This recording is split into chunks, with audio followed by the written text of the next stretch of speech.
kita siapkan diri untuk mulai program kita malam ini ya. Ya. Selamat malam, Romo Aurel, Bapak Ibu yang terkasih. Sungguh bahagia ya kita bisa berjumpa lagi pada malam hari ini.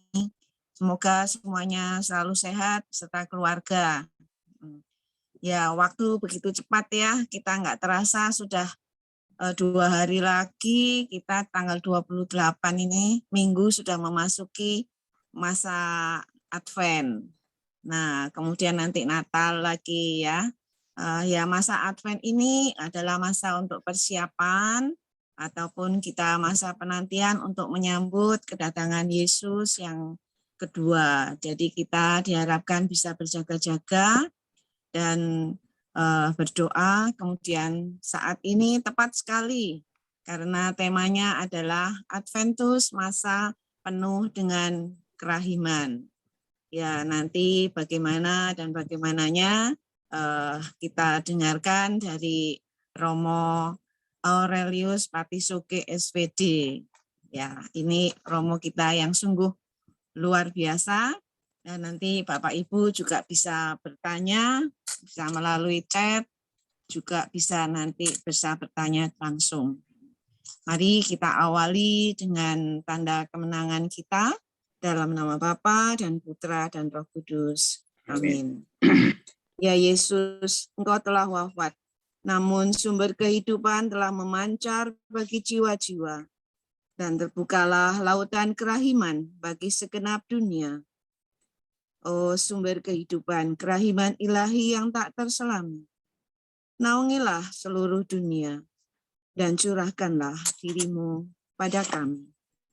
Darah dan air yang telah memancar dari hati Yesus sebagai sumber kerahiman bagi kami. Engkaulah andalanku. Darah dan air yang telah memancar dari hati Yesus sebagai sumber kerahiman bagi kami. Engkaulah andalanku. Darah dan air yang telah memancar dari hati Yesus sebagai sumber kerahiman bagi kami. Engkaulah andalanku. Yesus yang Maha Rahim, terima kasih atas segala rahmat dan berkat yang telah Engkau berikan kepada kami. Dan saat ini pun Engkau masih memberikan waktu kepada kami untuk dapat berkumpul melalui Zoom ini untuk pengajaran dan permenungan menjelang masa Advent. Buatlah hati kami, pikiran kami bisa fokus dan menjadi tanah yang subur bagi firman, sehingga kami bisa menjadi pelaku-pelaku firman-Mu yang sejati, dan juga sebagai rasul kerahiman yang sejati. Kemuliaan kepada Bapa dan Putra dan Roh Kudus, seperti pada permulaan, sekarang, selalu dan sepanjang segala abad. Amin. Yesus, Raja kerahiman ilahi, Engkaulah andalan. Dalam nama Bapa dan Putra dan Roh Kudus. Amin. Silakan Romo.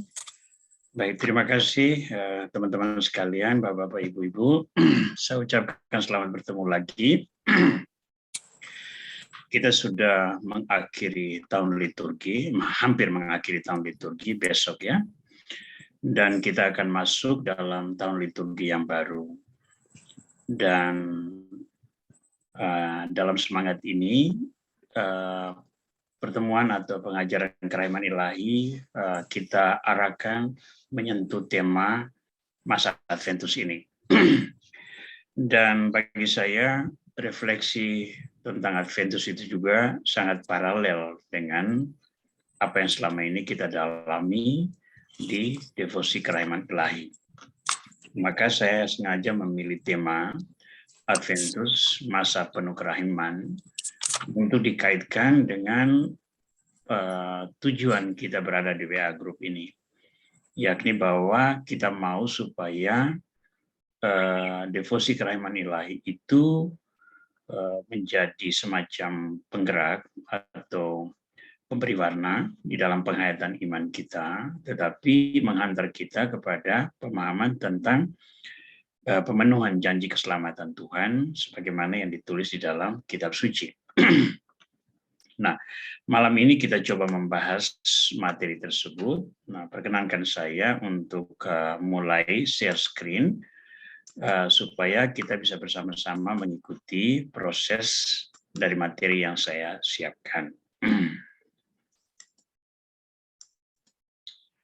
Baik, tema yang saya tawarkan adalah Adventus masa penuh kerahiman. Tapi di situ saya beri sebuah catatan pertanyaan kecil, mengapa masa penantian itu begitu lama? Nah, nanti saya akan singgung sedikit tentang masa penantian itu begitu lama, karena rentang waktu antara panggilan Abraham hingga kedatangan Yesus itu begitu jauh ya, ribuan tahun. Apalagi nanti kalau diilustrasikan di dalam Injil Matius bab 1 ayat 1 sampai 16, kita menemukan bergenerasi-generasi orang menunggu hingga pemenuhan janji keselamatan tersebut. Nah, sebagai latar belakang pembicaraan kita malam ini, saya memulai titik tolak dari Hari Raya Kristus Raja semesta alam, di mana kita merayakan kesimpulan dari seluruh tahun liturgi. Kalau kita menyebut hari raya terbesar di dalam gereja, maka itu adalah hari raya Paskah. Dan menyertai Paskah itu ada 3 hari suci, yakni Kamis Putih, Jumat Agung, dan Sabtu Paskah, di mana kita merayakan perjamuan terakhir, wafat Yesus Kristus, dan Vigili Paskah, dengan berpuncak pada Misa Paskah pada hari Raya Paskah, di mana kita merayakan kebangkitan Tuhan. Dan bagi kita, para devosan kerahiman ilahi, perayaan Paskah itu juga menandai persiapan kita untuk hari raya berikutnya, yakni kerahiman ilahi, yang terjadi pada hari Minggu sesudah Paskah. Jadi hari Minggu Paskah kedua itulah hari raya kerahiman ilahi. Nah, tapi yang menarik sesudah Paskah ini adalah kita memasuki masa Advent. Nah, saya mengambil ini syair dari lagu Advent yang biasa kita nyanyikan. Oh, datanglah Immanuel, tebus umatmu Israel, yang dalam berkeluh kesah menantikan penolongnya. Bersukalah hai Israel, menyambut Sang Immanuel. Nah, kalau kita bicara tentang kata Immanuel, ingatan kita itu selalu kembali ke Nabi Yesaya, karena dia yang menyebutnya dalam ramalannya. Immanuel yang berarti Allah beserta kita. Immanuel ini bukan nama ya. Kalau Yesus itu namanya Yesus itu Yosua. Yosua yang berarti Tuhan penolong. Yosua yang dalam bahasa Yunani disebut Yesus. Jadi kalau seandainya sekarang itu saya lihat banyak di dokumen klip-klip atau video-video YouTube itu penyesatan banyak, seakan-akan Yesus itu bernama Immanuel, padahalnya Immanuel itu hanya gelar bahwa Tuhan menolong, Tuhan menyertai kita. Nah, saya selalu merasa masa Advent ini masa khusus ya, sehingga masa Advent itu kita tandai antara lain dengan menyalakan 4 lilin di lingkaran Advent, ya, 3 lilin ungu dengan 1 lilin pink, ya. Dan itu membahasakan masa penantian kita sebagai umat Allah 4 pekan, yang itu hanya simbolik, tapi kalau dilakukan atau dibuat itu supaya dibuat dengan benar, karena itu memiliki simbol tersendiri. Nah, masa Advent itu memberikan kita sebuah dimensi istimewa, karena kita tahu bahwa di ujung masa Advent itu kita akan merayakan Natal. Tapi selama 4 pekan itu kita diajak untuk merenungkan peristiwa-peristiwa yang membahasakan langkah-langkah pemenuhan janji keselamatan. Apalagi kalau seandainya kita masuk ke dalam liturgi mulai tanggal 16 Desember. Bacaan-bacaan sejak 16 Desember itu betul-betul meliding kita menuntun kita menuju pemenuhan janji keselamatan yang terjadi, yang bacaan puncaknya pada waktu Natal pagi itu adalah Injil Yohanes bab 1 ayat 1 sampai 18. Firman menjadi manusia, gitu ya.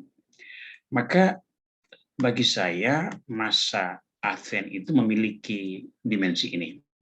Dia pertama adalah masa penantian, tapi itu masa penantian pada bagian-bagian yang paling akhir. Nah, di dalam masa penantian itu yang paling layak kita lakukan adalah bertobat. Memang masa Prapaskah itu lebih keras pesan tobatnya, lebih kuat ditekankan pertobatan, apalagi kita menjalankan ibadat jalan salib, aksi puasa pembangunan, dan macam-macam aktivitas lain yang mengungkapkan pertobatan kita sebagai penghargaan terhadap penderitaan Tuhan. Tapi masa Adventus juga itu sesungguhnya masa penuh pertobatan. Karena kita tahu bahwa penebusan itu sudah tiba. Ya, dan kalau bicara tentang penebusan sudah tiba, kita selalu ingat akan seruan Yohanes Pembaptis. Ya, bertobatlah, percayalah kepada Injil. Ya, bertobatlah sebab kerajaan Allah sudah dekat. Ya. Nah, ini masa pertobatan itu sangat mewarnai masa Advent ini. Nah, kalau kita bertobat, maka buah yang kita peroleh adalah pengampunan. Sehingga berkat pengampunan itu kita menjadi pribadi yang layak untuk diterima di dalam persekutuan umat Tuhan. Nah, kita melihat tiga ini. Masa penantian itu terjadi karena Tuhan memberi kita kesempatan, lalu kita mengisi dengan pertobatan, dan buah-buah dari pertobatan adalah pengampunan. Sehingga kita boleh mengatakan bahwa seluruh pengalaman iman ini, penantian yang diberikan Tuhan, pertobatan sebagai tanda kerendahan hati kita, pengampunan sebagai karunia rahmat Tuhan, itu merupakan satu wujud kerahiman ilahi, di mana Tuhan dari hatinya yang maha rahim, yang penuh belas kasih, menganugerahkan semua ini kepada kita. Supaya apa? Supaya kita boleh mengalami kepenuhan janji keselamatan. Kepenuhan janji keselamatan itu dimulai dengan kelahiran Yesus sebagai manusia, hingga nanti kebangkitannya. Jadi sejak masa Natal sampai masa Paskah, itu terhubung peristiwa besar yang menjadi puncak dari seluruh rencana keselamatan. Yang ditunggu-tunggu para nabi, para bapak bangsa, para raja, itu dirangkum dalam peristiwa liturgi yang kita rayakan selama beberapa bulan itu. Mulai dari Natal hingga Paskah.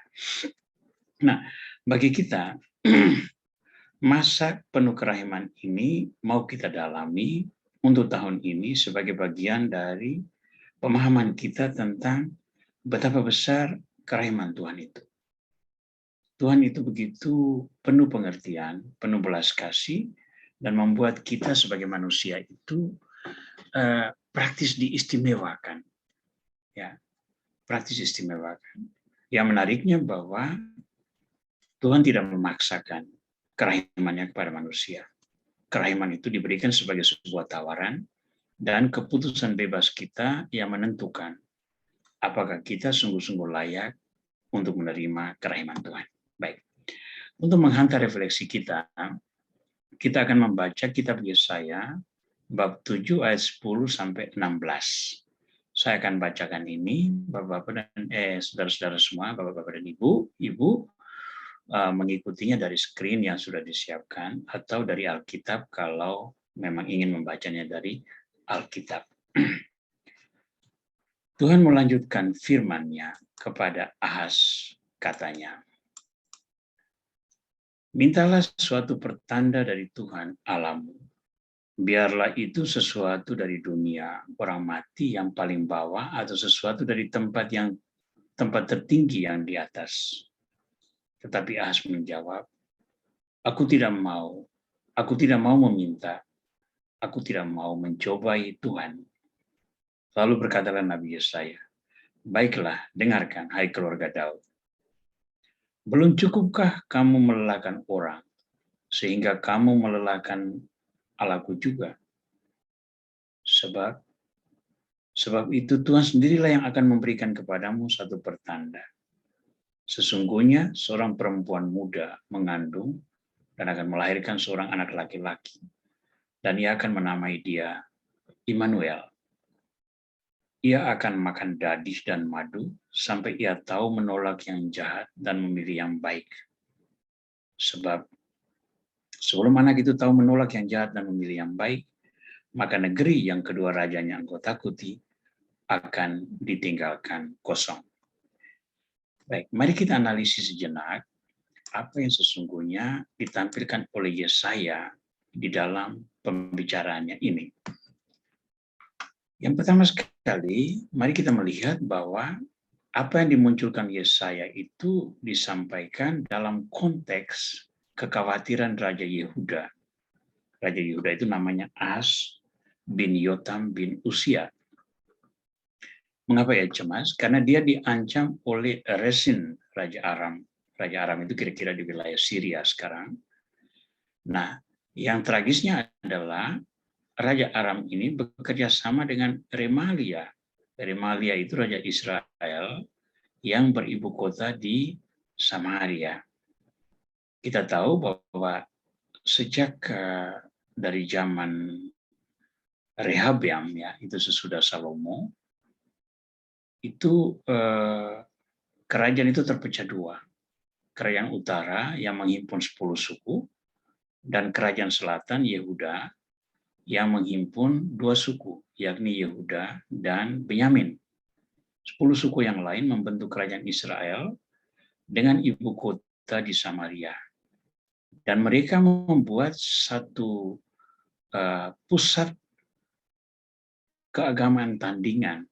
Kalau di Yehuda, pusat keagamaan itu ada di Gunung Sion, yakni di Bait Suci, maka di Samaria mereka mendirikan pusat peribadatan di tempat yang namanya Gunung Gerizim.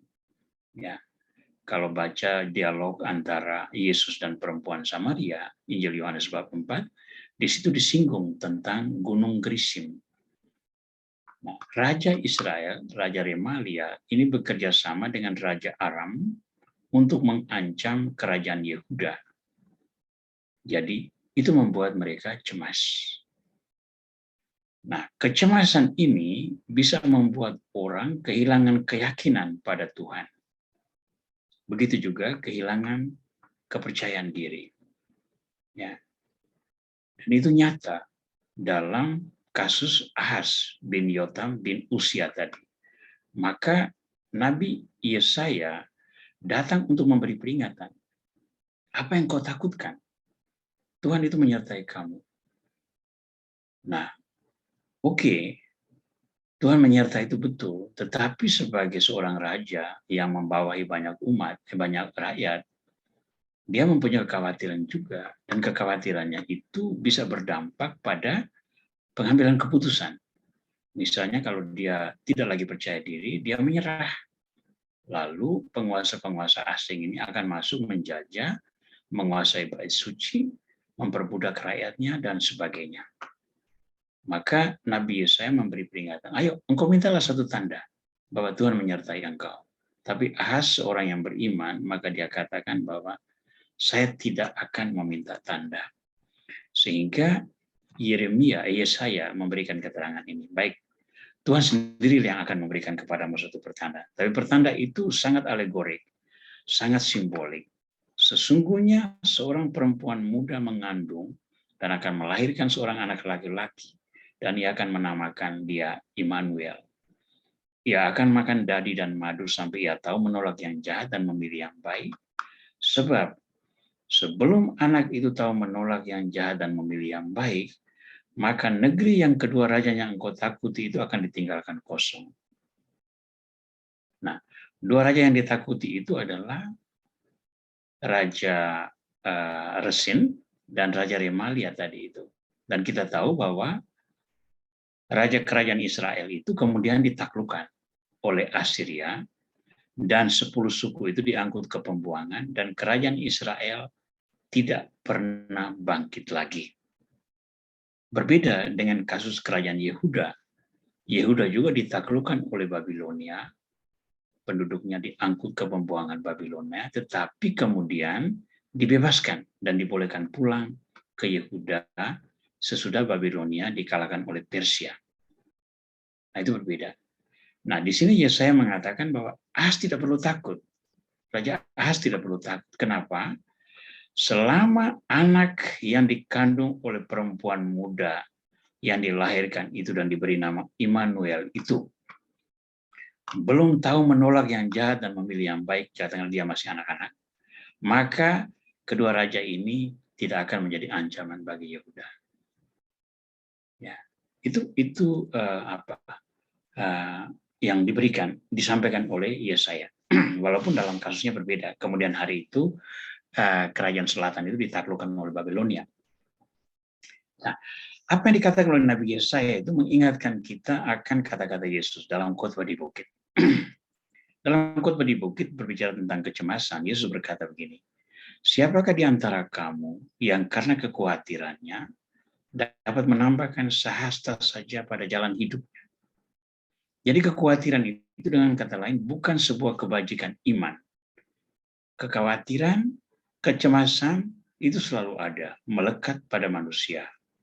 Karena ada banyak alasan. Tetapi Tuhan mengatakan, kekhawatiranmu saja itu tidak menambahkan apa-apa. Ya. Siapakah di antara kamu yang karena kekhawatirannya dapat menambahkan sehasta saja pada jalan hidupnya? Karena itu Tuhan berkata, janganlah kamu khawatir akan hari esok. Karena hari esok mempunyai kesusahannya sendiri. Kesusahan sehari cukuplah untuk sehari. Nah, bagi saya, penekanan ini sangat menarik.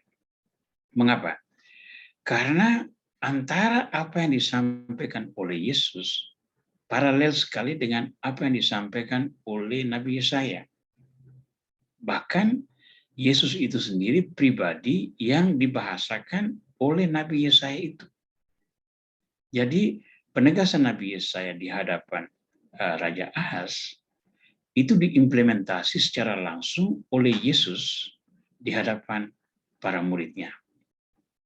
Sehingga kita boleh mengatakan bahwa apa yang disampaikan oleh Nabi Yesaya itu merupakan peristiwa Natal dalam proses. Ya. Seorang perempuan muda mengandung dan akan melahirkan seorang anak laki-laki. Dan ia akan menamakan dia Immanuel. Kita tahu perempuan itu adalah Maria. Maria melahirkan Yesus, dan sekarang Yesus menyerukan yang sama. Jangan khawatir, karena hari esok mempunyai kesusahannya sendiri. Kesusahan sehari cukuplah untuk sehari.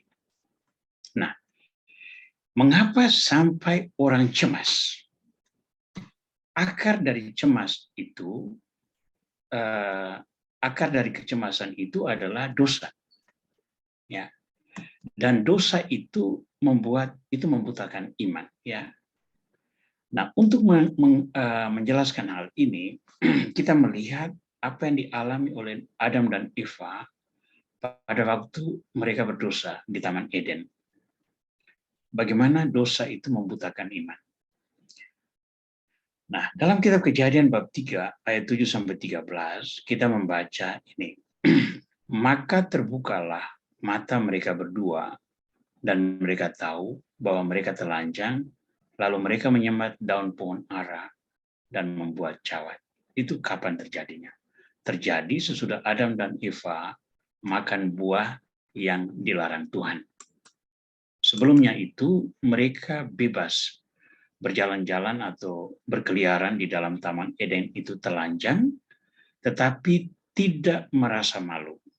Mengapa mereka tidak merasa malu? Karena hati mereka jujur. Mereka melihat tubuh itu sebagai sebuah figur, sebagai ciptaan Tuhan yang bernilai sakral. Ya, tubuh itu ciptaan Tuhan yang bernilai sakral. Sehingga dilihat dengan mata yang kudus, mata yang sakral, maka tidak ada satu keburukan yang lahir dalam pandangan tersebut. Hal itu berubah ketika mereka berbuat dosa. Sesudah berbuat dosa, pandangan tentang tubuh manusia itu berubah. Di situ tumbuh rasa malu. Lalu apa yang mereka lakukan pertama? Menyembat daun pohon ara dan membuat cawat. Itulah pakaian pertama. Kita lanjutkan. Ketika mereka mendengar bunyi langkah Tuhan Allah yang berjalan-jalan dalam taman itu pada waktu hari sejuk, bersembunyilah manusia dan istrinya itu terhadap Tuhan Allah di antara pohon-pohonan dalam taman. Tetapi Tuhan Allah itu dan berfirman kepadanya, "Di manakah engkau?" Ia menjawab, "Ketika aku mendengar bahwa engkau ada dalam taman ini, aku menjadi takut karena aku telanjang. Sebab itu aku bersembunyi." Firman-Nya, "Siapakah yang memberitahukan kepadamu bahwa engkau telanjang?" Dengan kata lain Tuhan mau bilang, "Oh, kamu ini kan saya ciptakan menurut gambar dan rupa saya. Apa yang kamu malukan? Kamu itu representasi saya di dunia ini." Tapi sekarang dia takut di hadapan Tuhan. Maka Tuhan bertanya, "Siapa yang memberitahu kepadamu bahwa engkau telanjang? Apakah engkau makan dari buah pohon yang kularang engkau makan itu?" Manusia itu menjawab, "Perempuan yang kau tempatkan di sisiku, dialah yang memberi dari buah pohon itu kepadaku, maka aku makan." Kemudian berfirman Tuhan Allah kepada perempuan itu, "Apakah yang telah kau perbuat?" Jawab perempuan itu, "Ular itu yang memberdayakan aku, maka aku makan." Nah, sekarang kita melihat perubahan persepsi manusia tentang dirinya. Sebelum dia berdosa, Tuhan itu adalah bagian dari dirinya. Dia adalah ciptaan menurut rupa Tuhan. Maka kita boleh katakan dia juga bagian dari Tuhan. Karena kalau orang mau melihat Tuhan, lihatlah manusia. Karena manusia diciptakan menurut rupa Tuhan. Tetapi sesudah berdosa, hubungan ini terganggu sekali. Mereka takut di hadapan Tuhan, mereka malu terhadap tubuhnya sendiri, dan mereka mencoba mencari dalih apa yang salah mereka lakukan. Nah, ini tipe orang berdosa dari kitab Kejadian tadi. Pertama, orang yang berdosa itu kalau nuraninya masih ada, itu dia merasa malu dengan diri sendiri. Aduh, kok saya berdosa ya? Dia malu dengan dirinya sendiri. Adam dan Eva tiba-tiba sadar bahwa mereka telanjang, dan untuk mereka saat itu telanjang itu memalukan. Padahalnya sebelumnya tidak. Lalu mereka berpakaian. Yang kedua, orang berdosa itu bersembunyi dari hadapan Tuhan. Dia tidak takut, dia tidak sanggup berhadapan dengan Tuhan. Tetapi yang menarik juga bahwa orang berdosa itu selalu berdalih atas kesalahannya. Dia tidak mau bertanggung jawab. Dia mencari kambing kita. Ya, kita ingat, kita lihat dialog ini. Apa yang terjadi? Siapakah yang memberitahukan kepadamu bahwa engkau telanjang? Apakah engkau makan dari buah pohon yang kularang engkau makan? Nah, Adam menjawab apa? Perempuan yang kau tempatkan di sisiku, dialah yang memberi dari pohon itu kepadaku, maka aku makan. Ya, tapi mengapa Adam menerima dan memakannya? Berarti dia juga menikmati hidup dalam godaan itu. Ya, tapi dia tidak mau dianggap bersalah. Nah, perempuan ditanya lagi, apakah yang telah kau perbuat? Nah, perempuan juga mengatakan, ya saya tidak salah Tuhan, ular itu yang memberdayakan saya, maka aku makan. Nah, tapi kan Tuhan sudah melarang. Mengapa kau makan? Ular yang memberdayakan. Mengapa dengar ular? Mengapa tidak dengar Tuhan? Nah, di sini. Manusia selalu berdalih atas kesalahannya. Dia tidak mau bertanggung jawab. Dia mencari kambing hitam. Tapi di sini kita melihat bahwa betapa kecemasan itu membuat orang terperangkap dalam dosa. Saya beri beberapa ilustrasi. Kecemasan membuat orang yang saleh sekalipun bisa melakukan sesuatu yang salah. Ya. Kita lihat pertama, Kurang apa Abraham itu? Abraham itu menjadi contoh, bahkan disebut sebagai bapak orang beriman.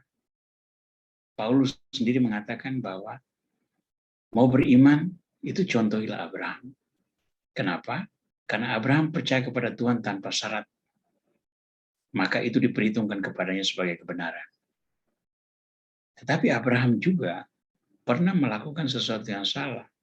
Pada waktu kelaparan di tanah Palestina, dia pergi ke Mesir, tapi karena istrinya cantik, dia takut bahwa dia dibunuh dan istrinya direbut, maka dia katakan kepada istrinya bahwa nanti kalau ditanya, kamu bilang aja, kamu saudariku.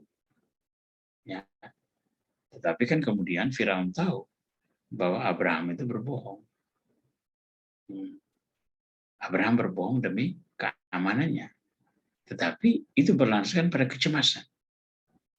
Kecemasan yang sama itu membuat Esau membohongi ayahnya supaya merebut berkat itu, hak kesulungan semua, lalu melarikan diri dari Esau. Hubungan dua saudara terputus, dan itu terputus abadi praktis.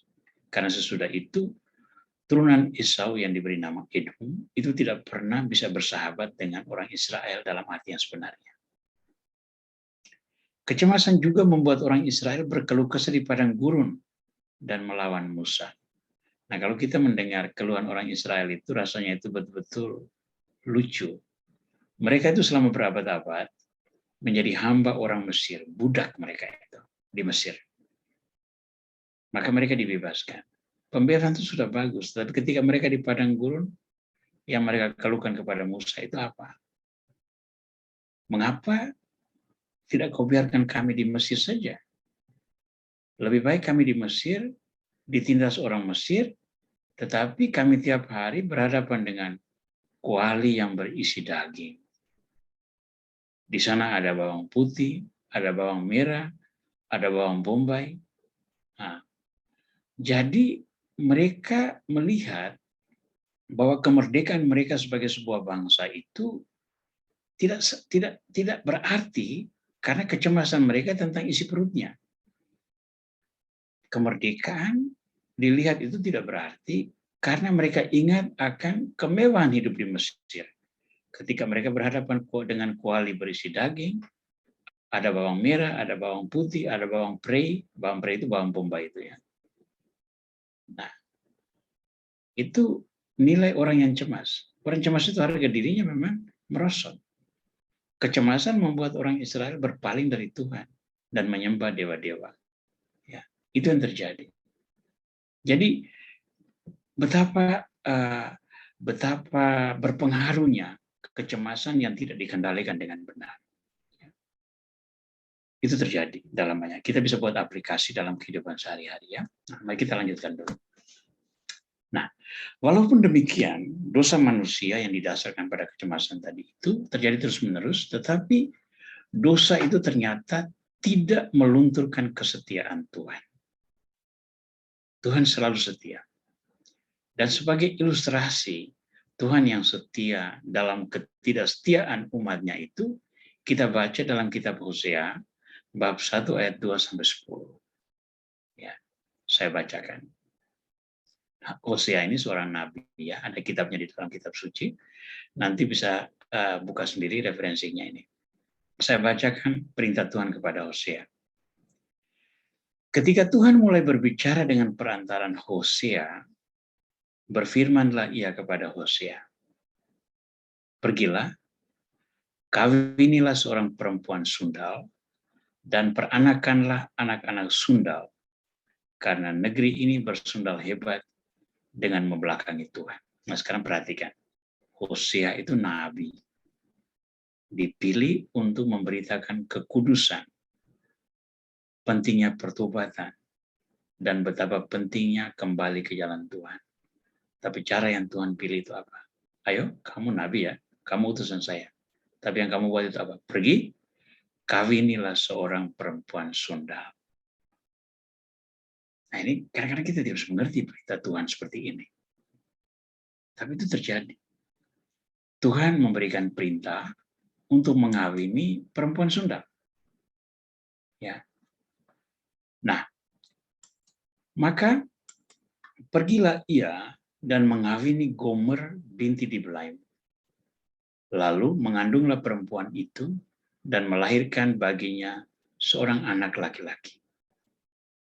Kemudian berfirmanlah Tuhan kepada Hosea, berilah nama Yisrael kepada anak itu, sebab sedikit waktu lagi maka aku akan menghukum keluarga Yehu karena hutang darah Yisrael, dan aku akan mengakhiri pemerintahan kaum Israel.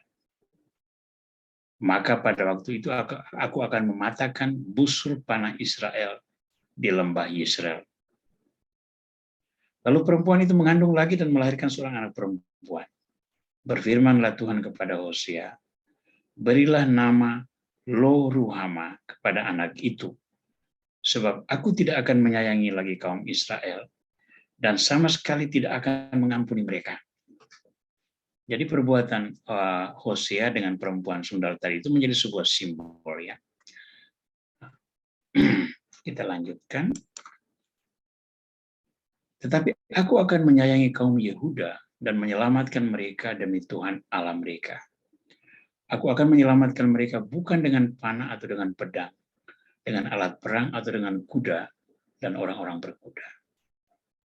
Sesudah menyapih Lo-Ruhama, mengandunglah perempuan itu lagi dan melahirkan seorang anak laki-laki.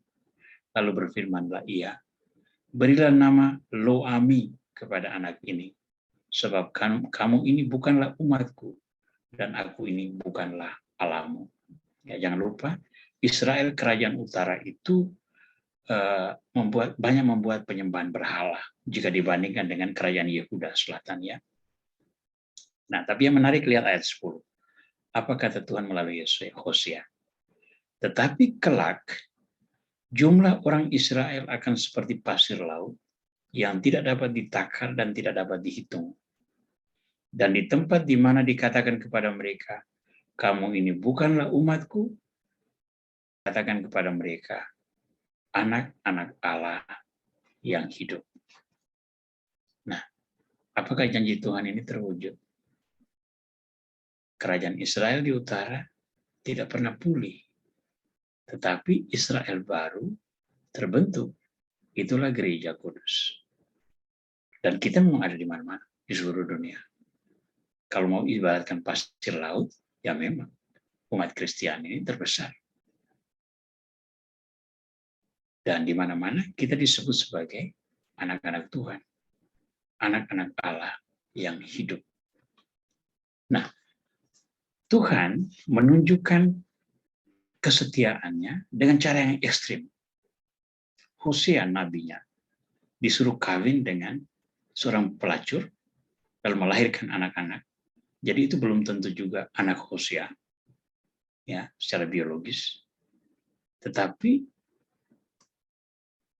perkawinan yang melahirkan anak-anak persundalan, yang melambangkan betapa orang Israel tidak setia kepada Tuhan karena menyundalkan diri melalui penyembahan berhala, itu mereka tetap berarti di mata Tuhan.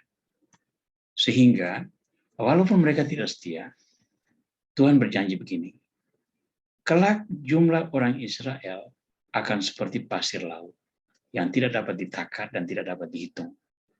Dan di tempat di mana dikatakan kepada mereka, kamu ini bukanlah umatku, akan dikatakan kepada mereka, anak-anak Allah yang hidup. Di sini kita melihat kesetiaan Tuhan. Di tengah kedosaan, ketika manusia kehilangan suara hatinya, ketika manusia tidak lagi taat pada Tuhan, Tuhan menunjukkan kesetiaannya. Nah, seperti apa kesetiaan Tuhan? Kesetiaan Tuhan itu terakumulasi atau disimpulkan di dalam perkataan Yesus ini. Saya sering sekali mengutip kalimat ini karena bagi saya ini kalimat Yohanes bab 3 ayat 16 ini kalimat yang sangat padat dan praktis merangkum seluruh sejarah keselamatan.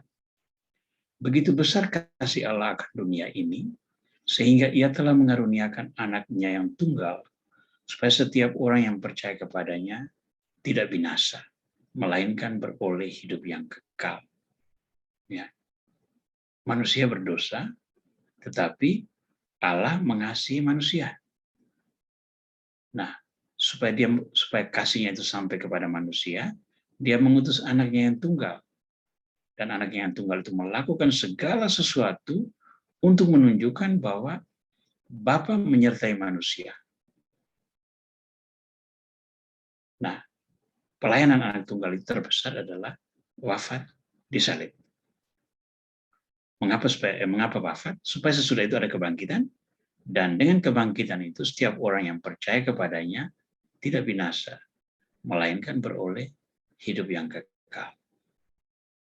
Nah, jadi walaupun manusia begitu berdosa dan selalu terancam oleh kegelapan, iblis, tetap Tuhan menunjukkan kesetiaannya karena dia begitu mencintai manusia. Ya. Itu ibarat seorang ibu atau seorang orang tua, anak-anaknya itu kan seringkali menjengkelkan dan segala macam, tetapi saya yakin orang tua dalam hati yang paling dalam itu tidak pernah membenci anak-anak ini. Mereka selalu disayangi, seberapa buruk pun kelakuan mereka. Sehingga saya percaya orang tua sejati itu selalu ada pintu maaf bagi anaknya yang bersalah. Nah, kalau pada level manusia pun terjadi demikian, apalagi pada level Tuhan yang mencintai manusia sehabis-habisnya. Nah, cinta Allah ini kita tampilkan dalam 3 pola korban diri Tuhan yang berbeda. Bapa, Putra, dan Roh Kudus. Itu adalah potret Tuhan yang setia kepada manusia berdosa. Dengan cara apa? Bapa itu adalah figur Allah yang setia kepada orang berdosa. Berapapun kita berdosa, Tuhan tidak pernah tidak setia. Putra itu adalah Allah yang berkorban diri demi orang berdosa. Ya, kita khianati dia, tetapi dia mau berkorban diri supaya kita selamat.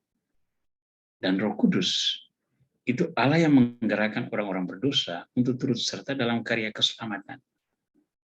Misalnya para nabi, para rasul. Semua mereka itu bukan orang yang sempurna. Mereka adalah orang-orang yang juga penuh dosa. Tapi mereka digerakkan oleh Roh menjadi instrumen Tuhan supaya pesan cinta Tuhan itu sampai kepada manusia. Dan di situ manusia berdosa digerakkan oleh Tuhan untuk turut serta di dalam karya keselamatan. Jadi Bapa, Putra, dan Roh Kudus itu bukan hanya sebuah misteri iman yang tak terselami, tetapi sebuah model cinta yang sungguh-sungguh, cinta yang setia, cinta yang berkorban, cinta yang inspiratif, semua itu ada di situ. Ya, Bapa, Putra, dan Roh Kudus. Dan itu terangkum di dalam ini. Yohanes bab 3 ayat 16 ini. Dosa sama sekali tidak melunturkan kesetiaan Tuhan kepada manusia. Kita lanjutkan. Nah, Tuhan yang setia dalam ketidaksetiaan manusia ini kita ilustrasikan di dalam Injil Matius bab 1 ayat 1 sampai 16. Ini tentang silsilah Tuhan Yesus. Saya akan bacakan itu sekali lagi dan mari kita ikuti. Inilah silsilah Yesus Kristus, anak Daud, anak Abraham. Abraham memperanakan Ishak, Ishak memperanakan Yakub, Yakub memperanakan Yehuda dan saudara-saudaranya. Yehuda memperanakan Peres dan Serah dari Tamar. Peres memperanakan Hesron, Hesron memperanakan Ram, Ram memperanakan Aminadab, Aminadab memperanakan Nahason, Nahason memperanakan Salmon, Salmon memperanakan Boas dari Rahab, Boas memperanakan Obed dari Rut, Obed memperanakan Isai, Isai memperanakan Raja Daud, Daud memperanakan Salomo dari istri Uria, Salomo memperanakan Rehabeam, Rehabeam memperanakan Abia, Abia memperanakan Asa, Asa memperanakan Yosafat, Yosafat memperanakan Yoram, Yoram memperanakan Usia, Usia memperanakan Yotam, Yotam memperanakan Ahaz, Ahaz memperanakan Hizkia, Hizkia memperanakan Manase, Manase memperanakan Amon, Amon memperanakan Yosia. Yosia memperanakan Yehunya dan saudara-saudaranya pada waktu pembuangan ke Babel. Sesudah pembuangan Babel, Yehunya memperanakan Sealtiel, Sealtiel memperanakan Serubabel, Serubabel memperanakan Abihud, Abihud memperanakan Eliakim, Eliakim memperanakan Asor, Asor memperanakan Sadok, Sadok memperanakan Ahim, Ahim memperanakan Eliud, Eliud memperanakan Eleazar, Eleazar memperanakan Matan, Matan memperanakan Yakub, Yakub memperanakan Yusuf suami Maria yang melahirkan Yesus yang disebut Kristus. Nah, sekarang kita lihat dulu sejenak di sini. Mengapa saya katakan Tuhan setia dalam ketidaksetiaan manusia? Perhatikan teks tebal yang saya siapkan di sini. Peres dan Serah dari Tamar, Boas dari Rahab, Obed dari Rut, dan Salomo dari istri Uria. Ada 5 nama perempuan di dalam silsilah Yesus menurut Injil Matius. Tamar, Rahab, Rut, istri Uria, dan Maria. Tetapi 4 perempuan yang pertama, ini ada di dalam konteks yang kurang senonoh. Pertama adalah Tamar. Tamar itu adalah menantu Yehuda yang menikah dengan 2 anak Yehuda. Tetapi kemudian dua-duanya mati, Tamar disuruh pulang ke rumah orang tuanya. Dan Tamar tidak punya anak, dan bagi perempuan Yahudi tidak punya anak adalah aib besar. Nah, dia akhirnya menyamar sebagai pelacur, lalu menjebak mertuanya di gerbang kota. Dari perselingkuhan dengan mertuanya ini, lahirlah Peres dan Serah. Nah, ini turunan ini nenek moyang Yesus ini. Lahir dengan cara seperti ini. Yang kedua adalah Rahab. Rahab ini melahirkan Boas, anak dari Salmon. Siapa Rahab? Rahab adalah pelacur Yeriko. Pelacur Yeriko yang menolong 2 mata-mata pada waktu orang Israel masih di padang gurun. Nah, Rahab ini kemudian diterima di dalam kalangan orang Israel dan dikawini oleh Salmon. Salmon melahirkan Boas. Yang ketiga adalah Rut. Rut adalah perempuan Moab, perempuan Moab, bangsa yang tidak menyembah Tuhan, yang mengikuti mertuanya untuk pulang ke Bethlehem. Dan di sana dia dikawini oleh Boas, melahirkan Obed. Sedangkan istri Uria ini istri Uria ini bukan perempuan yang jelek, dia ini perempuan yang baik. Tetapi Daud yang mengingini istri Uria ini berkonspirasi untuk membunuh Uria. Kemudian merebut istrinya. Lahirlah Salomo.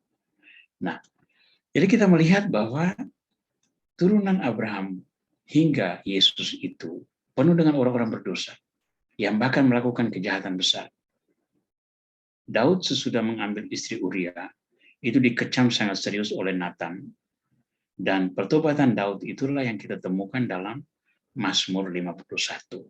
Ya, saya sering meminta orang-orang yang pengakuan itu untuk mendoakan Mazmur 51 itu sebagai penitensi. Dan itu doa sangat indah mengungkapkan semangat pertobatan. Nah, ini semua membahasakan betapa Tuhan itu setia dalam ketidaksetiaan manusia. Yang menariknya, sesudah semua yang tidak beres ini, di ekor dari silsilah itu ada 2 nama yang kita sangat kenal dan sangat kagumi, yakni Yusuf dan Maria yang melahirkan Yesus yang disebut Kristus. Nah, ini dia.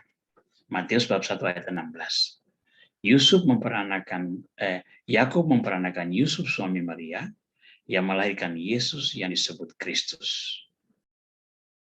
Nah, maka saya beri judul, Tuhan menjadikan semua indah pada waktunya.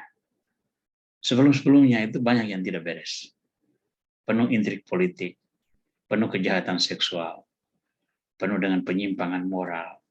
Ya, semua terjadi. Tetapi ketika tiba waktunya, yang menghantar Yesus ke dunia itu dua manusia yang sangat luar biasa. Yusuf, seorang yang tulus hati, taat pada kehendak Tuhan, dan rela berperan di belakang layar. Coba baca Injil Matius, tempat di mana kita menemukan kisah Yusuf. Di sana kita tidak mendengar satu pun kata-kata Yusuf yang tercatat di dalam kitab suci. Bukan berarti bahwa dia bisu dan tidak berbicara, tidak.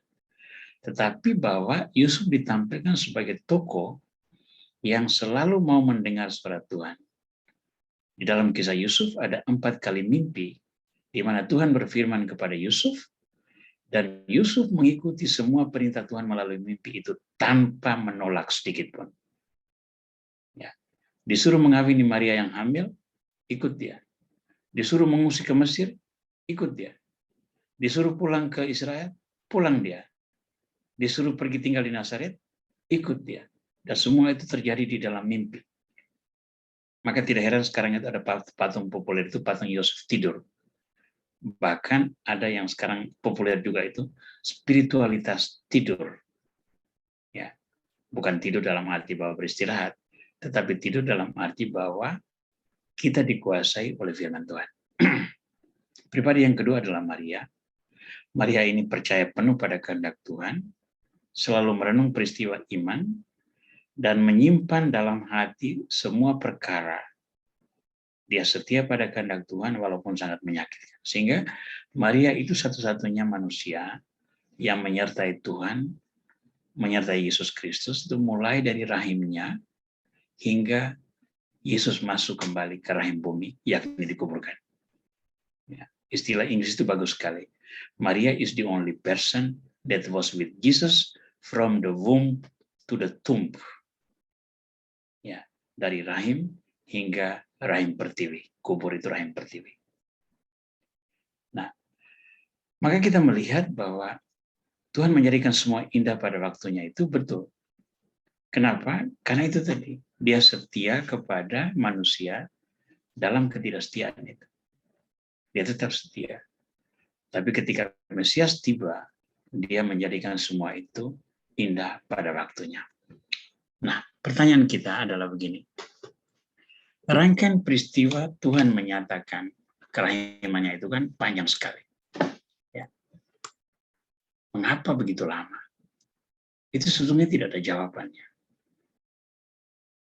Mengapa dari Abraham, ini kita lihat silsilah ini. Kalau kita baca Injil Matius itu masing-masing disebut sebagai 14 keturunan. 14 keturunan dari Abraham sampai Raja Daud, 14 keturunan dari Daud sampai pembuangan di Babel, dan ada 14 keturunan dari Babel sampai kelahiran Yesus. Nah, itu berarti butuh waktu beberapa abad untuk sampai kepada Yesus Kristus. Karena satu generasi itu memakan waktu sekitar 40 tahun. 40 tahun. Maka dengan demikian kita menemukan bahwa dari Abraham saja ya, bukan dari Adam. Kalau silsilah menurut Lukas itu bahkan sampai Adam. Tapi dari Abraham sampai kepada Yesus, di mana ditampilkan hanya orang-orang bangsawan Israel, keturunan Abraham, itu sudah membahasakan betapa Tuhan itu membutuhkan satu periode yang sangat panjang untuk sampai pada pemenuhan. Pertanyaan kita adalah, mengapa demikian? Jawaban saya, tidak ada jawaban. Karena itu semua diketahui oleh Tuhan. Itu adalah bagian dari misteri iman, di mana hanya Bapa yang tahu apa yang baik bagi manusia, dan apa muara dari rencananya tersebut. Nah, kalau kita katakan hanya Bapa yang tahu, itu kita ingat akan apa yang dikatakan Yesus tentang akhir zaman. Ya, para murid bertanya, kapan itu terjadi? Yesus katakan, tidak ada yang tahu. Ya, para nabi tidak, putra juga tidak, para malaikat juga tidak, hanya Bapa yang tahu. Nah, paradigma yang sama bisa kita terapkan di dalam peristiwa iman ini. Bahwa Tuhan membutuhkan begitu lama waktu manusiawi untuk mewujudkan rencana keselamatan itu. Alasannya apa? Kita bisa berkata, hanya Bapa yang tahu. Itu sebuah misteri iman. Tetapi pada bagian lain, dalam kitab Mazmur kita biasanya, kita menemukan indikasi ini. 1 hari itu sama dengan 1000 tahun. 1000 tahun itu sama dengan 1 hari di mata Tuhan. Maka dimensi waktu di hadapan Tuhan itu tidak berlaku. Karena Tuhan itu sama, baik dahulu, sekarang, maupun yang akan datang. Demikian pernyataan di dalam surat kepada orang Ibrani. Nah, kalau Tuhan itu tetap sama, baik dahulu, sekarang, maupun yang akan datang, di sana dimensi waktu tidak ada. Karena dalam dimensi waktu, yang dulu tidak akan sama dengan sekarang, dan tidak akan sama dengan yang akan datang. Saya yang dulu, ya, imut-imut, sekarang sudah amit-amit. Saya yang dulu usia muda, energik, sekarang sudah tua, mulai lemah secara fisik, secara psikologis juga berubah. Kecantikan yang dialami masa muda dulu perlahan-lahan meluntur, digantikan oleh inner beauty. Secara fisik tidak lagi cantik, tapi kecantikan melekat pada batinnya, sehingga orang selalu menarik. Dimensi waktu itu ada di dalam hidup manusia. Tidak demikian di dalam keselamatan. Sehingga sesuatu yang lama di mata manusia, bagi Tuhan sesungguhnya sesuatu yang terjadi hari ini, saat ini. Maka rencana Tuhan dilakukan secara demikian. Secara pribadi, saya mau mengatakan ini. Tuhan pasti ingin melibatkan sebanyak mungkin orang, sehingga peristiwa itu melingkupi begitu banyak periode waktu, begitu banyak lingkup budaya, begitu banyak golongan masyarakat, begitu banyak tokoh, sehingga kebenaran itu diturunkan terus-menerus dari orang ke orang, dari generasi ke generasi, dan masuk ke dalam berbagai budaya. Sehingga pada akhirnya keselamatan yang dibawa oleh Yesus Kristus kalau diwartakan, dia akan lebih mudah, bukan saya katakan gampang, lebih mudah diterima oleh bangsa-bangsa. Walaupun sampai hari ini, tidak semua bangsa mau menerima Kristus. Tetapi warta Kristus itu tidak pernah tidak relevan. Karena selalu lahir generasi baru. Baik generasi yang percaya maupun generasi yang tidak percaya. Nah, ketika dua generasi ini bertemu, generasi yang percaya berkewajiban untuk mewartakan keselamatan kepada generasi yang tidak percaya.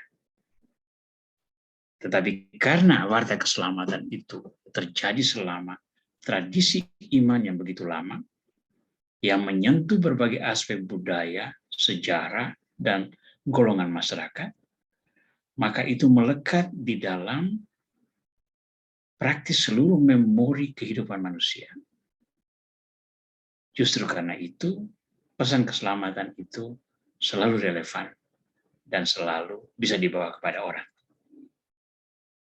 Maka manusia itu hanya perlu yakin bahwa Tuhan merencanakan yang baik bagi manusia dan bahwa Ia membuat segala sesuatu indah pada waktunya. Terima kasih.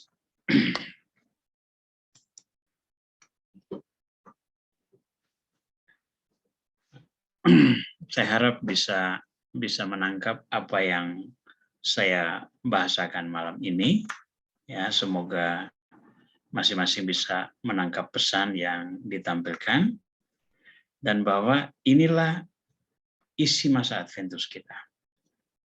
Di dalam masa Adventus itu kita merayakan kesetiaan Tuhan, kita merayakan pertobatan manusia, dan kita merayakan perwujudan misteri keselamatan yang begitu dalam. Sehingga semua itu sesungguhnya dia sungguh-sungguh adalah kerahiman. Kerahiman yang praktis lahir dari hakikat diri Tuhan itu sendiri. Dan kita tahu hakikat diri Tuhan adalah cinta. Menurut Santo Yohanes, Tuhan adalah cinta. Dan karena dia adalah cinta, dia tidak bisa lain daripada mengungkapkan cintanya kepada manusia. Dengan demikian, saya berharap bahwa masa Adventus ini kita isi dengan semangat ini. Bahwa kita selalu bisa menyadari Tuhan selalu setia.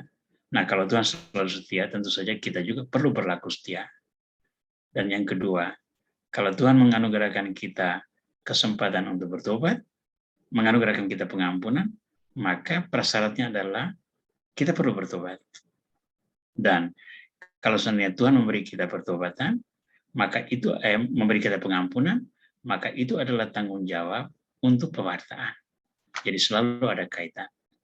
Kerahiman Tuhan, tanggung jawab manusia, selalu kembali kepada keselamatan yang datang dari Tuhan. Baik. Terima kasih untuk semua perhatian, dan mungkin ada yang mau menanggapi atau bertanya, diberikan kesempatan. Ya, terima kasih Romo Aurel untuk masa Adventus yang luar biasa. Sekarang ada yang bertanya di kolom chat, Romo. Ya. Baik, Barbara yang mengirimkan pertanyaan ini, bukannya rasa malu juga merupakan tolok ukur akan awareness kita dengan kekurangan atau dosa yang ada? Ini pasti ada kaitannya dengan rasa malu yang ditampilkan oleh Adam dan Eva tadi, ya. Baik. Rasa malu yang dimunculkan tadi, yang saya tampilkan, baik, saya angkat kembali, saya buka kembali screen-nya ya, supaya kita lihat bersama.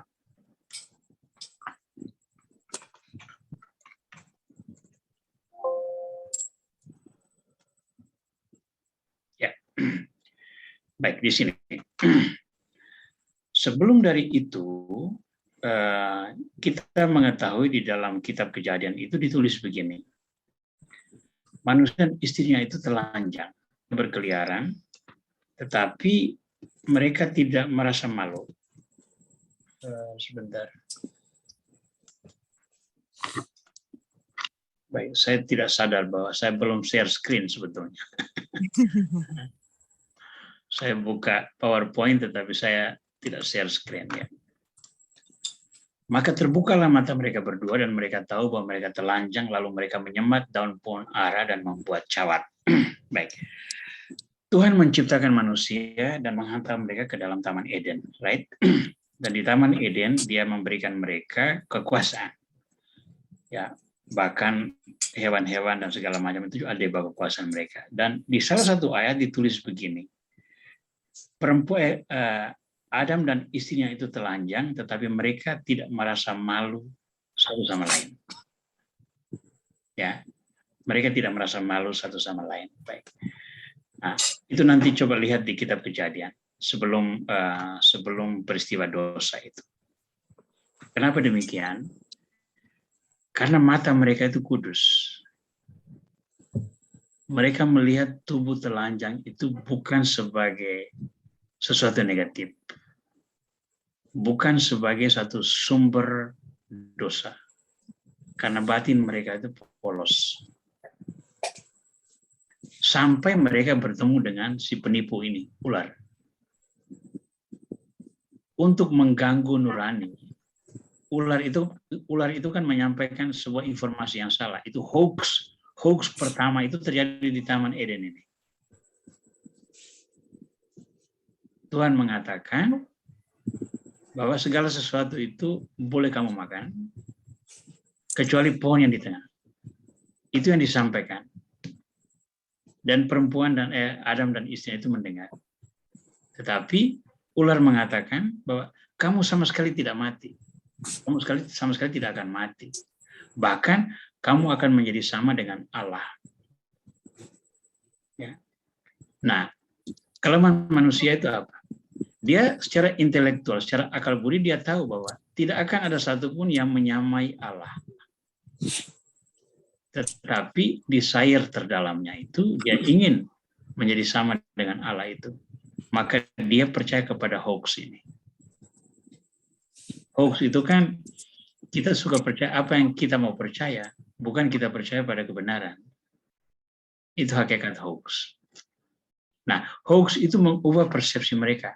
Karena begitu mereka makan buah itu, mereka menyadari bahwa mereka mengingkari Tuhan. Rasa bersalahnya itu mulai muncul. Rasa bersalah itu mengubah persepsi mereka satu sama lain. Jadi sebelum itu semua kudus, begitu tahu bahwa sudah bersalah, secara tidak langsung itu kan begini, Eva, kamu tadi yang menggoda saya sampai saya makan buah. Lalu Eva juga bisa mengatakan begini, toh, ternyata Adam ini gampang sekali ya digoda begitu. Hanya dikasih buah saja sudah ikut. Nah, ini persepsinya berubah. Dari tubuh yang kudus menjadi tubuh yang lemah. Setiap manusia itu tidak ingin diketahui sisi lemahnya ini. Simbol yang ditampilkan itu adalah apa?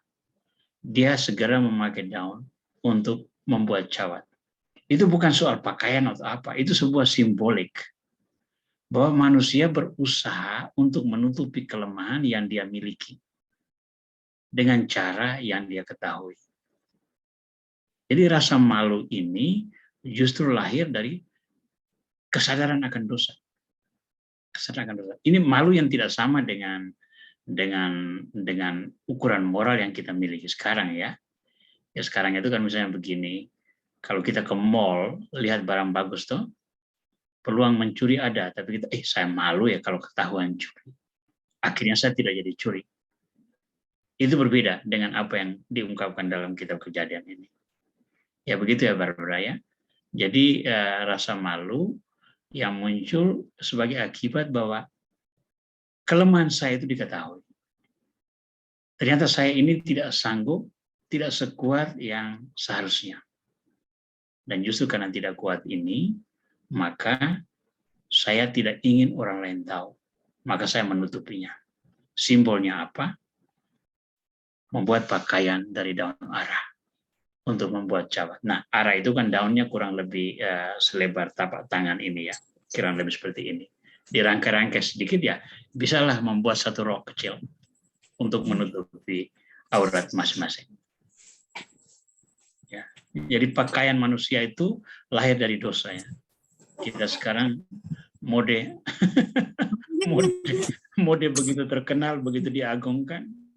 Nah, itu ternyata lahir dari sini. Lahir dari sebuah kesadaran akan dosa. Oke. Thank you.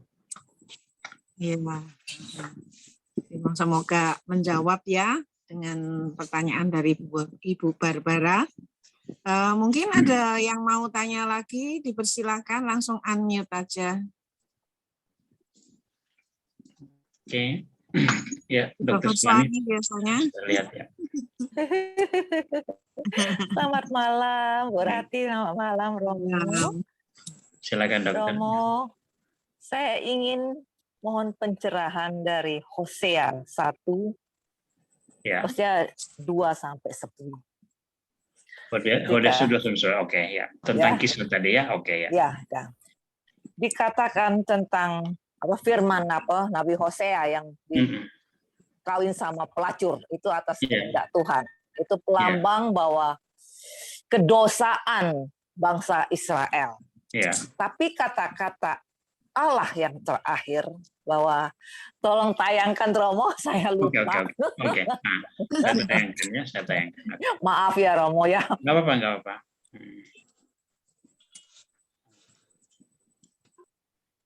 Sebentar. Ya, yang terakhir. Ya, ini dia Hosea. Ya. 10 ya. Tetapi kelak jumlah orang Israel akan seperti pasir laut yang tidak dapat ditakar dan tidak dapat dihitung. Dan di tempat di mana dikatakan kepada mereka, kamu ini bukanlah umatku, akan dikatakan kepada mereka, anak-anak Allah yang hidup. Romo mengatakan bahwa referensi ini mengacu pada nubuat bahwa kita ini adalah Israel baru berkat Yesus. Benarkah itu Romo? Betul. Nah, jadi kita memang umat Allah, anak-anak Allah yang hidup tersebar di seluruh dunia. Tetapi seperti dikatakannya, dua Yehuda dan Israel itu akan kosong. Ya, kosong. Ya. Nah, tetapi sekarang ada, Romo. Negara Israel tuh ada, eksis. Ya, ya. Nah, bagaimana itu menjelaskan? Mereka Oke, klaim baik. bahwa bangsa Yahudi atau Israel itu adalah mempunyai immortality. Ya. Gimana, Romo? Terima kasih, Romo. Israel yang sekarang itu negara politik itu bukan representasi Israel perjanjian lama. Mereka memakai nama Israel karena alasan politik. Ya. Nah, gerakan iman Israel itu berpusat pada Bait Suci Yerusalem. Bait Suci Yerusalem itu adalah representasi dari kemah Allah selama masa pengembaraan di padang gurun. Ya.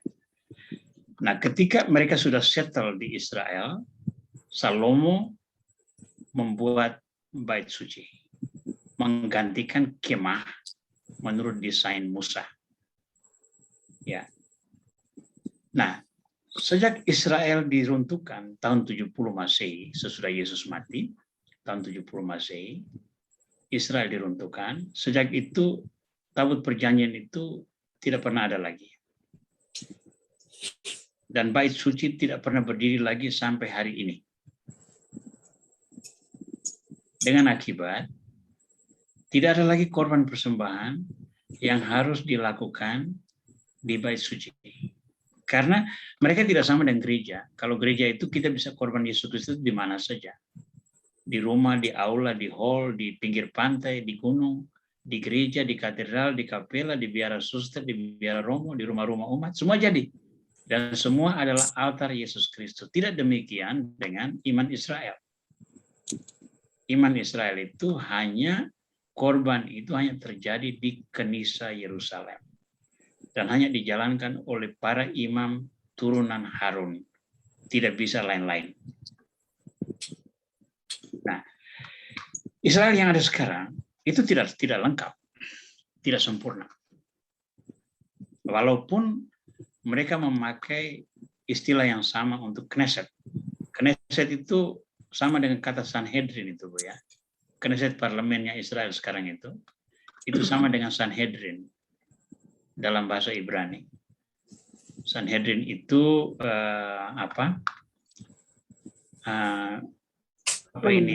dewan para imam yang mengadili Yesus dulu itu. MUI lah, kira-kira MUI. Seperti MUI ya, Romo. Kurang lebih seperti itu. Dewan konsultatif yang sangat berkuasa pada waktu itu. Nah, sejak Yerusalem runtuh itu semua ini hilang. Sehingga Israel yang ada sekarang itu bukanlah Israel perjanjian lama. Karena tidak ada bait suci yang menjadi jantung kehidupan iman dan moral. Yang ada sekarang itu adalah Israel rabbinik. Rabbinik itu apa? Yang berpusat pada Torah dalam sinagoga-sinagoga. Mereka tidak pernah lagi ada korban. Padahalnya seluruh pemurnian dan segala macam penghapusan dosa, rekonsiliasi dengan Tuhan, itu harus dibuat dalam korban bakaran di Yerusalem. Tobat itu tidak cukup, harus ada namanya Yom Kippur.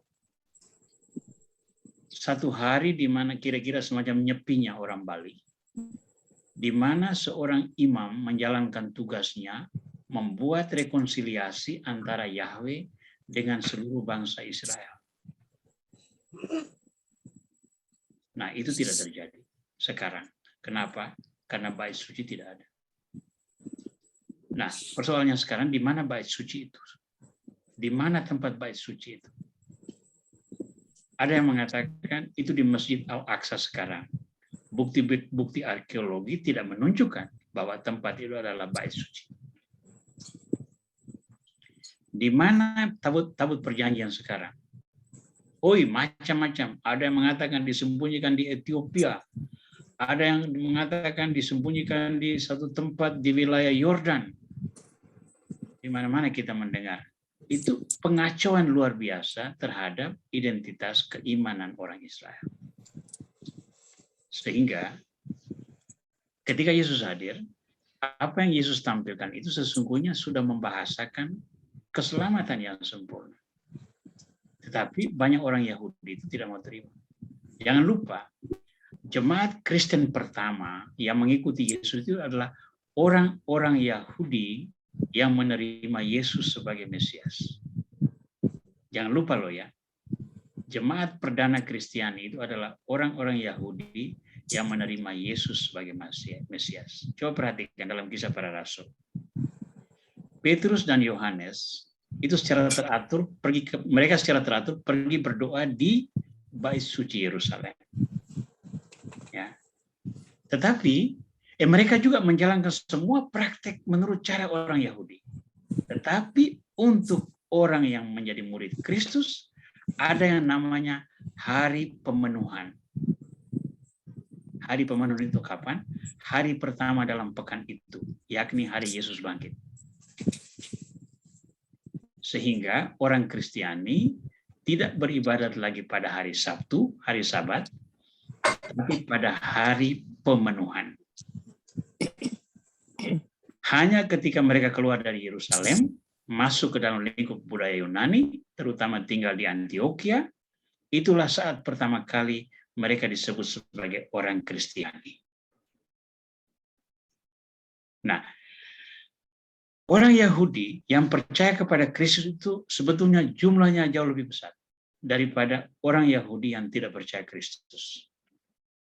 Jadi Kristus sebetulnya berhasil, apalagi sesudah pertobatan Paulus, ya, dan pewartaan para rasul. Mereka itu kan intensif sekali para rasul itu melakukan penginjilan itu. Sehingga pada waktu kira-kira tahun menjelang tahun 70, itu tidak lagi tercatat dalam kitab suci, tapi dalam tradisi gereja dan pengajaran bapak-bapak gereja, itu praktis orang Yahudi itu sudah menjadi minoritas di tanah Palestina itu. Ya. Nah, ketika Bait Allah diruntuhkan, rekor tentang para imam dihancurkan, dan orang-orang Israel itu menyebar kemana-mana, mereka beralih ke pusat-pusat pendalaman kitab Taurat yang sekarang kita sebut dengan nama sinagoga. Itulah sebabnya orang Yahudi sekarang itu disebut sebagai orang Yahudi rabbinik. Karena untuk mendalami kitab Taurat, sama sekali tidak diperlukan seorang imam. Yang paling diperlukan adalah seorang ahli Taurat yang diberi gelar rabi. Seorang rabi tidak punya hak untuk melakukan korban persembahan, rekonsiliasi dengan antara Tuhan dan manusia di Bait Suci. Padahalnya inti iman Yahudi itu bukan terletak pada pendalaman Torah. Torah itu hanya alat bantu. Yang paling penting adalah rekonsiliasi sebagai wujud pertobatan antara Tuhan dengan manusia yang diwujudkan dalam rupa korban bakaran, korban penghapusan dosa yang harus dibuat di Bait Suci. Jadi ketika itu tidak lagi dibuat berkat ajaran Yesus Kristus, kita mengubah korban penghapusan dosa, korban bakaran, dan segala macam di Yerusalem dalam apa yang sekarang kita sebut sebagai Ekaristi. Ekaristi dilakukan oleh Yesus di atas altar, yakni salib Yesus, oleh imam agung baru, yakni Yesus Kristus sendiri. Sehingga Yesus menjadi sentral. Dan untuk Yesus, tempat worship itu bukan di Yerusalem, bukan di Gerizim, tapi dalam roh dan kebenaran.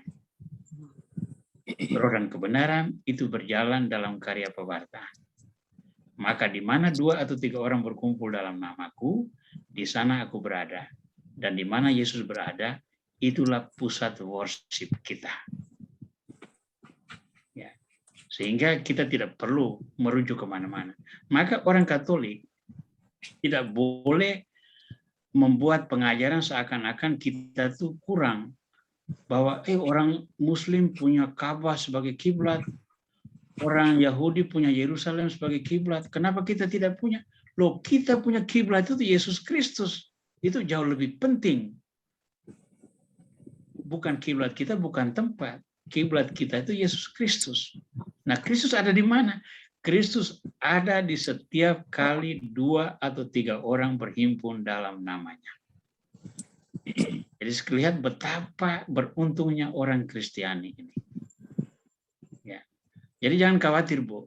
Israel yang ada sekarang itu Israel politik itu sama sekali bukan sebuah. Makanya tadi Nabi Hosea mengatakan, tempat di mana kamu bukan lagi umatku, ya. Kita orang Kristiani ini, orang Yahudi menganggap kita bukan lagi umat Tuhan, bukan lagi umat Yahweh. Dan pada tahun 90, dalam sebuah konsili namanya Yamnia, di situ ada sebuah doa resmi dari orang Yahudi mengutuk orang-orang Kristiani. Dan sejak itu orang Kristiani dikeluarkan dari persekutuan umat Yahudi. Kamu bukan lagi umat Tuhanku. Oke, semua orang Kristiani yang mantan Yahudi ini bukan lagi umat Tuhan, tetapi dia adalah anak-anak Tuhan. Maka kita semua yang percaya Kristus, itulah anak-anak Tuhan. Itulah Israel baru. Itulah perwujudan ramalan Nabi Hosea. Wow, terima kasih Romo, pengajaran luar biasa. Wow. Romo. Tetapi dalam Yohanes 4, 21 sampai 26, itu dijelaskan sekali ketika percakapan Yesus dengan wanita Samaria. Itu jelas. Yesus memperkenalkan diri sama wanita itu. Bahwa akan datang saatnya kamu tidak usah pergi berdoa ke gunung sana, ke gunung sini, tidak lagi ke Yerusalem, tidak lagi di Gunung Gerizim, tetapi dalam roh dan kebenaran. Dalam roh dan kebenaran. Ya. Kenapa orang Yahudi tidak mau nangkep itu, Romo? Karena mereka tidak bisa menerima Yesus sebagai Mesias yang tidak iri hati. Yang tidak membebaskan mereka dari penjajahan. Konsep mereka tentang Mesias adalah menegakkan kembali takhta Daud. Dalam arti politis. Sampai hari ini. Yesus tidak buat itu. Sampai hari ini kan. Maka untuk orang Yahudi, Mose Dayan itu Mesias. Ariel Sharon itu Mesias. Ben Gurion itu Mesias. Karena dia menegakkan kembali. Netanyahu itu Mesias. Karena mereka menegakkan Israel sebagai sebuah bangsa. Yesus tidak mewartakan itu. Maka di hadapan Pilatus kan Yesus bilang, kerajaanku bukan dari dunia. Itu yang saya bawakan di kelompok doanya Medan itu. Kerajaanku bukan dari dunia. Luar biasa, Romo. Terima kasih, Romo. Jadi sebenarnya itu hanya suatu pembohongan untuk mereka mengklaim tanah Kanaan yang seperti dijadikan. Mereka bisa punya data historis karena mereka tidak menerima Yesus ya. Ya, tapi jadi, mereka kan klaim terus kan? Klaim terus bahwa sampai ke Palestina, sampai bentrok sampai sekarang tidak ada ujung-ujungnya itu sampai ke daerah Turki segala itu, bahwa klaim daerah Kanaan yang menurut kitab suci itu milik mereka. Itu gimana, Romo? Ya, ini kan sudah politis, Bu. Ini sudah zaman modern, sudah itu sudah tidak ada lagi kaitan dengan iman itu, Bu. Tidak ada lagi kaitan dengan iman. Ya. Jadi kalau Indonesia mendukung Palestina, itu secara politis benar. Hanya karena kita ini orang Kristen, nama Israel itu sangat melekat dalam memori kita.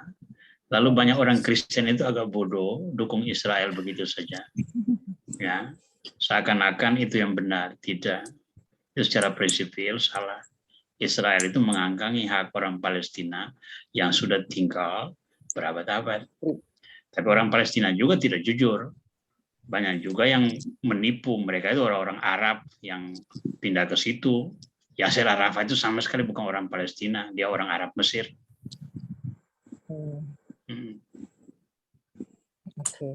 Tapi ini sudah Terima politis, kasih. Bu. Ini tidak ada hubungan dengan Adventus. Ya Romo, ini bonus. Ini bonusnya. Bonus Romo, Ya. bonus. Terima kasih Romo, luar biasa. Terima kasih Bu. Ya. Nah. Ya. Masih adakah yang mau bertanya lagi? Ada. Oke. Oh, silakan Tante Jo. Karena agak bingung. Bukan politis loh ini. Mengenai tadi di permulaan kejadian, kitab Kejadian kan, Ya, Ibu. karena malunya manusia itu terus menyemat daun ara untuk membuat dawat. Ya. Padahal di bagian lain di kitab Kejadian, yaitu ayat 21 ya, Tuhan yang membuat pakaian. Jadi yang mana yang betul, Romo? Tuhan yang membuat pakaian dari kulit binatang. Jadi itu kan sesudah waktu mereka diusir keluar, Bu, ya? Enggak juga loh.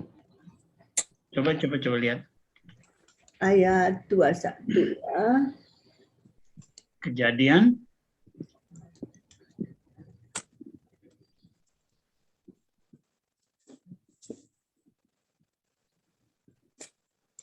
Oh ya. Manusia itu memberi nama Hawa kepada istrinya sebab dialah yang menjadi ibu semua yang hidup, itu ayat 20 kan? Ya. 21, dan Tuhan Allah membuat pakaian dari kulit binatang untuk manusia dan untuk istrinya, lalu mengenakannya kepada mereka. Oh, itu pada waktu mereka diusir. Ya. Pada waktu mereka diusir dari Taman Getsemani ya, Taman Eden. Yang terjadi tadi itu inisiatif mereka dua. Mereka dua bahwa ini follow up-nya.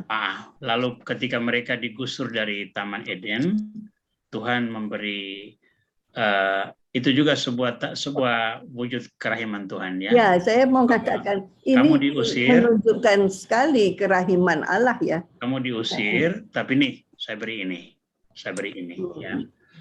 Ada yang bertanya begini, apakah Eden itu sebuah data historis? Kita tidak pernah bisa memastikan apakah Taman Eden itu historis atau tidak. Tetapi di situ ada beberapa nama yang historisnya ada, misalnya Sungai Efrat dan Tigris. Ya, itu kan sampai hari ini tetap ada sungai itu. Ya, jadi kalau seandainya ditanya kira-kira Taman Eden itu di mana, ya kira-kira sekarang itu di Irak itu. Disitulah kira-kira lokasi Taman Eden. Menurut data, karena nama Sungai Efrat dan Tigris itu kan nama kuno banget, itu bukan nama pemberian. Ya. Oke. Terima kasih, Pak. Ya, sama-sama Ibu ya. Oke. Ya, masih ada yang lain lagi yang mau kira-kira masih ada kesempatan. Kalau tidak ada, ya kita sudah 1,5 jam, Bu ya. Tapi nggak bosan, Romo. Ternyata sudah 1,5 jam, ya. Iya. Ya, ini dari intinya tadi adalah bahwa Tuhan itu selalu setia, meskipun manusia tidak setia. Bahkan dikatakan di dalam buku harian Santa Faustina nomor 699 itu, janganlah ada jiwa yang takut untuk menghampiri aku. Meskipun dosa-dosanya laksana kain yang merah padam. Kerahimanku begitu besar,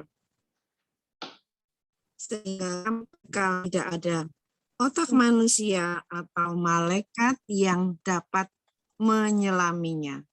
Nah, ditegaskan lagi juga di dalam nomor 300 bahwa umat manusia tidak akan menikmati damai sebelum berpaling dengan penuh kepercayaan kepada kerahimanku. Nah, itu sebagai penutupnya. Jadi luar biasanya Tuhan kita yang sudah memberikan sehabis-habisnya dan menantikan kita, menantikan pertobatan kita. Nah, mari kita pada saat masa Advent nanti ini kita benar-benar mau penuh dengan penantian yang nantinya berbuah dengan pertobatan dan menghasilkan karunia rahmat Tuhan yang akhirnya kita dipenuhi oleh kerahiman Tuhan. Demikian, mari untuk doa penutup saya serahkan kepada Romo. Ya, baik. Sebelum kita doa penutup, saya mengajak teman-teman untuk, satu beritahu dulu, bulan Desember itu acara saya terlalu padat, ya. Jadi pengajaran rutin ini tidak terjadi pada bulan Desember. Itu menjelang akhir, sudah tanggal 16, itu luar biasa padatnya sampai akhir tahun. Jadi saya tidak punya waktu memadai untuk mempersiapkan pengajaran. Kalau tidak disiapkan itu saya sama sekali tidak serak untuk membawakannya itu. Jadi lebih baik kita tunda ke tahun berikutnya. Lalu yang kedua, tanggal 16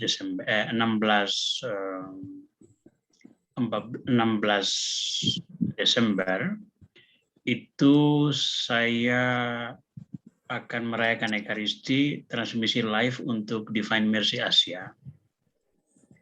Divine Mercy Asia ini kali ketiga saya layani Divine Mercy Asia dalam tahun ini. Mulai tempoh hari teaching pertama, lalu Lectio Divina, lalu nanti tanggal 16 ada perayaan Ekaristi live itu. Mungkin di Zoom akan dibatasi supaya orang jangan terlalu banyak, tapi nanti saya share saja YouTube linknya supaya kalau ada yang misalnya berminat untuk ikut bisa diikut. Saya sangka itu dibuat jam 6 waktu Indonesia Barat, jam 7 waktu Singapura atau waktu Indonesia Tengah. Saya duga jamnya begitu, belum dipastikan. Itu dikoordinasi oleh Divine Mercy Asia. Nanti saya share. Lalu yang terakhir saya ucap terima kasih untuk doa teman-teman untuk saya. agak jungkir balik sedikit beberapa pekan belakangan ini, tapi boleh dikatakan sudah bereslah apa-apa yang saya hadapi di sini.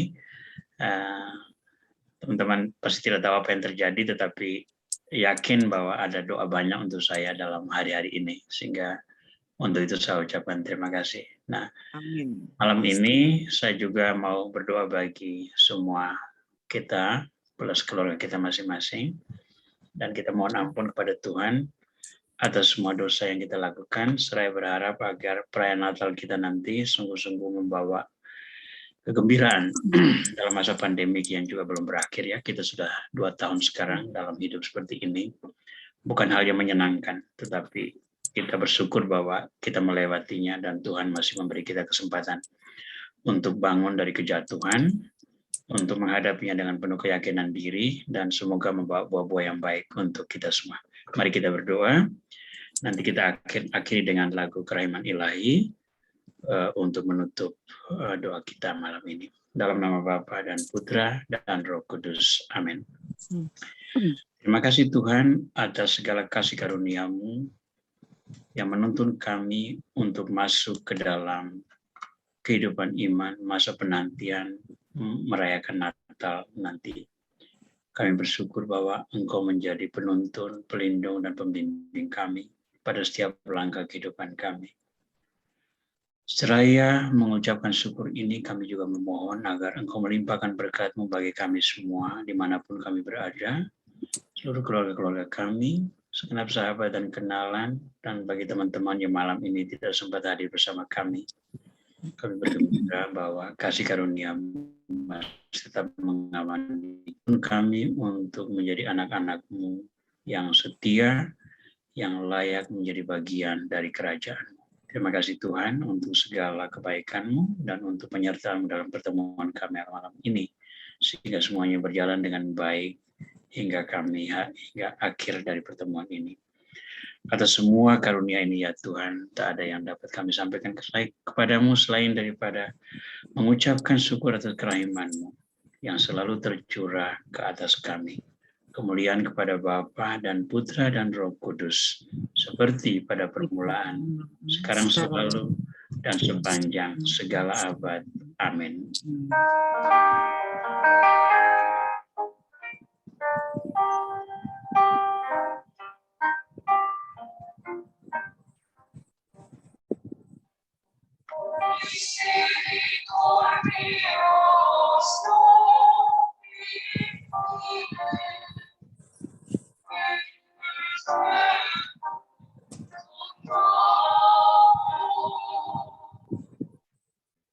Kerahiman ilahi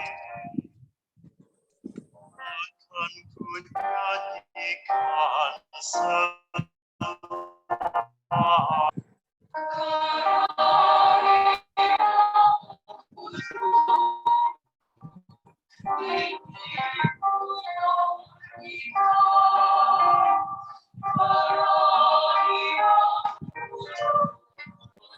selalu.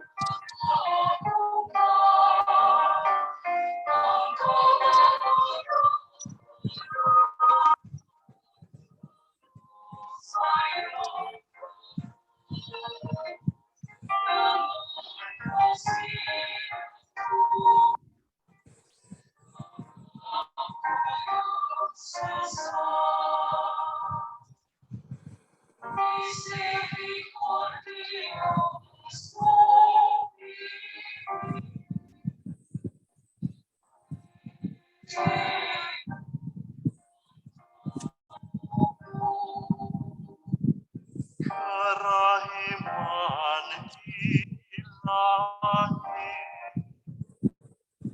akan ku nyanyikan selalu. Tuhan bersamamu Dan bersama rohmu. Semoga kita sekalian, seluruh keluarga-keluarga kita, segenap sahabat dan kenalan kita, dan semua orang yang kita doakan, diberkati oleh Tuhan Yang Maha Kuasa, Bapa dan Putra dan Roh Kudus. Terima kasih banyak. Romo. Tuhan memberkati semua. Terima kasih, Romo.